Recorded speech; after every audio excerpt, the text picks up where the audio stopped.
Hello, everybody, and welcome to today's Mililani Minute. We're glad that you're able to join us over our Facebook and YouTube, and that we're able to have these daily devotionals. And we're in a very strange time, but I want to say that we can still be worshiping together. Now, when we think about worship, we often just think about Sunday morning worship together in the congregation in the building, but really, the church isn't the building. This Mililani Baptist Church building is just where the church meets. But in fact, we see that we should be worshiping at home in the best and worst of circumstances. The passage that we're going to look at today, they weren't even worshiping at home, they were worshiping in prison. Speaking specifically of Paul and Silas. In Acts 16:25 it says, "About midnight Paul and Silas were praying and singing hymns to God, and the prisoners were listening to them." Now that whole passage is chapter 16, verses 16 through 40. But in that verse, we see them worshiping God. They're not just praying and asking for help, but they're singing songs of praise to them.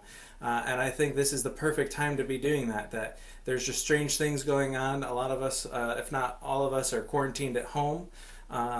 We have very little time to go out, but that doesn't mean we can't be praising God together, whether it's Sunday morning with our live stream or Sunday evening with the evening live stream, but even just at home together with our families, whether your family is you and a spouse or one kid or multiple children, whether it's just small toddlers or whether it's teenagers, we can be worshiping together as families. In fact, we're called to worship together as families in Scripture. And I think we need to see that this is something that we should all be doing together, whether it's including studying the Word, whether we just pick a book to read through as a family and talk about, whether it's doing a study that helps guide that. We have plenty that we can suggest for this for all of the different phases, ages of kids, whether you have kids yet or whether your kids have left the nest. We have ways to be studying the Scriptures together. But on top of that, we should be spending time in prayer together, and not just before a meal, asking God to bless the meal. And we should be doing that, but we should also be spending time in worshipful prayer together, thanking God for what He's done, adoring Him for who He is, bringing concerns as a family to Him, thanking Him for all the gifts that He's given us, even in this difficult times. But then we need to be singing songs together. And I know that that might be a little unnerving for some people that don't think that you're musical, but we should all be singing songs together regularly, worshiping God in that way. And that can look different for every family.